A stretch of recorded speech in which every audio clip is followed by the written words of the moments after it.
How to hard reset an Android phone. In this video, I'm going to show you two different methods to hard reset any Android phone.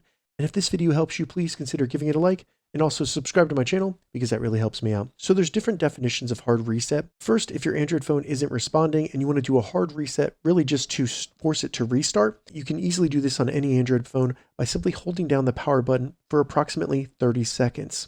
So just keep holding down the power button until you see your Android phone turn off, and then it will reboot. So I'm just going to hold it down. And after about 20 to 30 seconds, you'll see the screen turn off, and then you can let go of the power button and it will automatically reboot on its own. Now, another way to perform a hard reset is going to be to do a factory reset. And we can easily do that by simply first turning off your Android phone. Then once it's off, hold down the power button and the volume down button at the same time.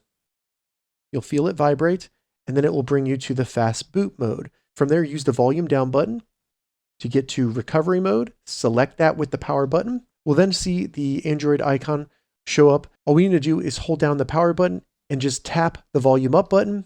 And now we are in recovery mode. So now all we need to do is use the volume button until we go down to wipe data or factory reset. Select that with the power button. And then you can just use the volume down button to go down to factory data reset. Select it with the power button, and then it will perform a factory reset on your Android phone. If this video helped you, give it a thumbs up and please consider subscribing to my channel.